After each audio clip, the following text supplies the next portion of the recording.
티키타카 이슈 크림. 스브스 프리미엄 팟캐스트 티키타카입니다. 저는 선희 기자고요. 덕형 기자 오늘 함께합니다. 안녕하세요. 안녕하세요. 자, 오늘의 주제는 뭔가요?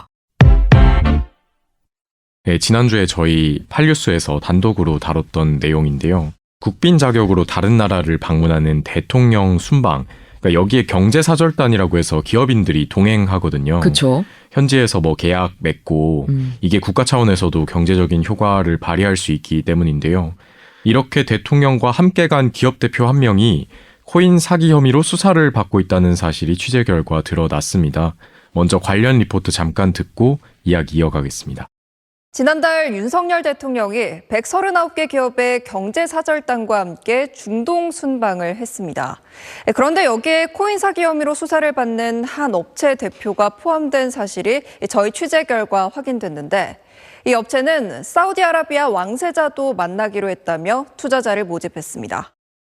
이 업체 측은 순방 이후 코인 관련 대화방에서 사우디 관련 소식은 좋은 결과가 나올 듯하니 조금 더 기다려달라며 홍보했습니다.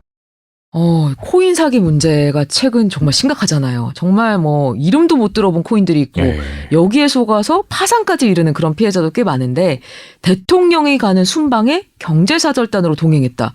이건 좀 황당한 얘기네요. 네, 지난달 윤석열 대통령이 사우디아라비아 그리고 카타르 이렇게 순방을 다녀왔어요. 네. 그 전에 경제사절단이라고 대통령하고 함께 가서 뭐 현지 기업들 만나고 아까 제가 말씀드렸던 것처럼 계약도 맺고 이렇게 활동할 기업들을 모집을 하거든요. 네. 그러니까 모집 공직을 해도 그 목적이 명확하게 드러나 있는데 사우디, 카타르와 민간 경제 협력을 강화하고 국내 기업의 사우디, 카타르 시장 진출을 지원하기 위해 이렇게 적혀 있어요. 네. 대기업하고 뭐 중소기업 이렇게까지 쭉 해서 최종적으로 139곳이 선정이 됐고 중동으로 향했습니다. 근데 그 중에 하나가 바로 제가 말씀드렸던 그 문제 대표가 이끄는 곳이었던 거죠. 근데 경제사절단의 목적 자체는 좋지만 이게 대통령이 가는 행사인데 네. 함께 가는 사절단 중에 사기로 수사를 받고 있는 사람이 있는 거를 어떻게 걸러내지 못할 수가 있나 이런 생각이 들거든요. 네, 그렇죠. 그러니까 저도 뭐 취재를 하면서 제일 의아했던 부분이고요. 대통령 순방 경제사절단을 주관하는 곳이 네. 한국경제인협회라는 곳이에요. 네. 예전 이름이 아마 더 익숙하실 텐데 전국경제인연합회라고 그쵸? 정경련이라고 네. 불렸던 곳이죠.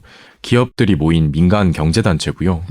여기서 순방 경제사절단 모집 공고를 띄우고 그 절차까지도 맡고 있어요. 네.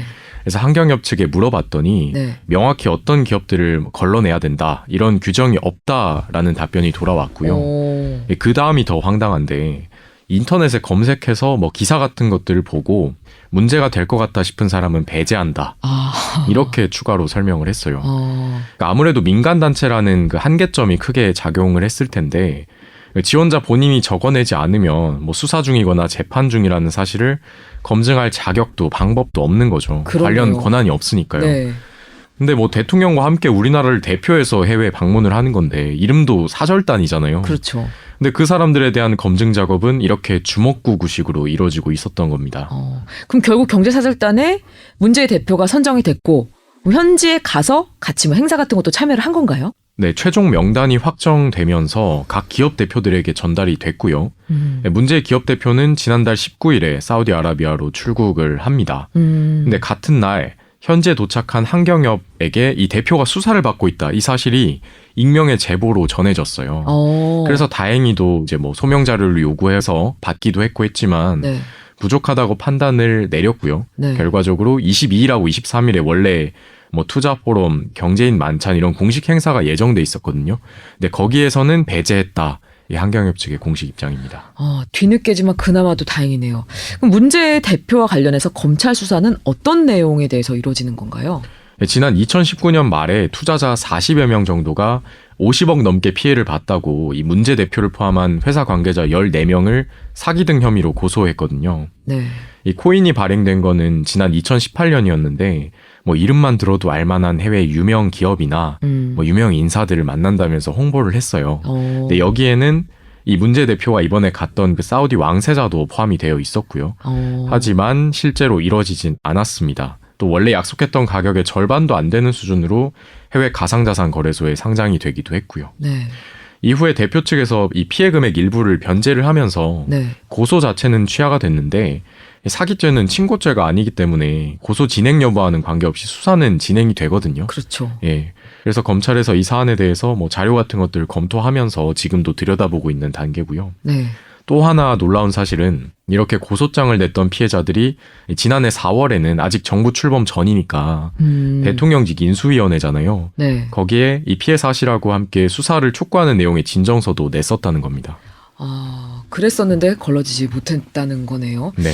자, 근데 어쨌든 순방이 동행했다는 사실은 당연히 좋은 영향을 줄 수 있는 소식인 거잖아요. 네, 가상화폐는 일단 아시다시피 장마감이 없어요. 그러니까 24시간 계속해서 시세가 변할 수가 있습니다. 그랬죠. 네, 아주 작은 뭐 호재나 악재만으로도 가격이 급격하게 널뛰게 하는 경우도 종종 생기고, 네. 특히나 이 주식처럼 뭐 금융당국의 통제 시스템도 작동하지 않는 영역이다 보니까 그 효과가 더 크게 작용할 수밖에 없어요. 네. 그런데 경제사절단으로 선정돼서 대통령과 함께 순방에 가게 됐다. 네. 이 사실 하나만으로도 당연히 대외적인 신뢰장치로서의 역할도 할 수 있고 투자자들을 들썩이게 만들 만한 요인이 되잖아요. 네. 실제로 순방과 관련해서 투자자 커뮤니티에서 뜨거운 반응들이 계속 나오기도 했고요. 네. 뭐 이번 순방단의 중소기업으로는 이 문제 업체 말고도 또 다른 코인 업체가 동행을 했거든요. 네. 근데 이 업체 가상화폐도 순방 전후로 비교하면 2배 뛰어올랐고 순방을 따라간 것만으로도 문제 2배가. 업체의 가상화폐도 한 44% 정도 올랐어요. 결과적으로 호재가 된 걸로 볼 수 있겠죠. 그럼 이전에도 이렇게 대통령 순방 경제사절단 관련해서 좀 비슷한 일이 있었던 적이 있나요? 네, 지난 2014년 박근혜 정부 당시에 그때는 인도랑 스위스 순방을 앞뒀는데 이런 논란이 생긴 적이 있어요. 네. 당시 경제사절단에 포함됐던 한 중소기업 대표가 알고 봤더니 징역형 집행유예 선고를 받았던 전과자였거든요.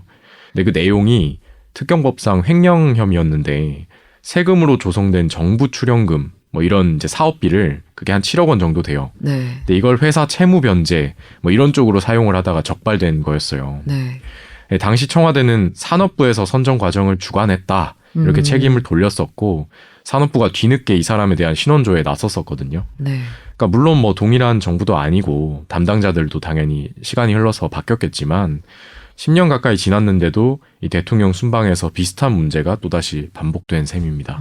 그럼 대통령실과 또 환경협에서는 어떤 입장인가요? 네, 대통령실에선 경제사절단 모집은 이 모든 절차를 환경협에서 주관하고 있다. 앞으로 선정 절차를 대폭 강화할 것으로 안다. 이렇게 책임 소재를 일단 피했고요. 네. 환경협에서는 다음번 순방부터는 다른 경제단체들하고도 크로스 체크를 하겠다. 네. 순방 국가와의 사업 연관성을 집중 검증하겠다.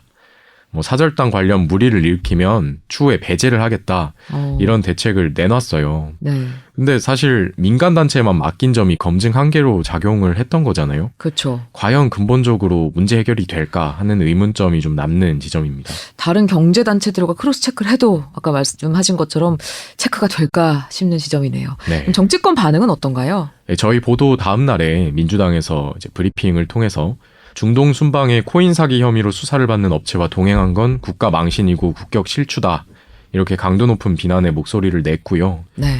또 앞서 제가 말씀드렸지만 피해자들이 인수위에 진정서를 제출했잖아요. 네. 이 부분도 언급을 하면서 뻔히 예상 가능한 리스크를 관리하지 않았다. 이렇게 지적을 하기도 했는데요. 사실 오는 20일에 영국 순방 그리고 다음 달에는 네덜란드 순방이 또 예정돼 있어요. 그래서 경제사절단을 또다시 모집하고 있거든요. 환경협이 내놨던 대책이 과연 제대로 작동할까? 이번에도 문제점이 반복되는 건 아닐지 좀 지켜봐야겠습니다. 네, 지켜봐야겠네요. 자, 오늘 이슈 크림은 여기까지입니다. 다음 시간에도 쓸모있는 정보 가져와서 빠르게 알려드릴게요. 덕경 기자 고맙습니다. 감사합니다.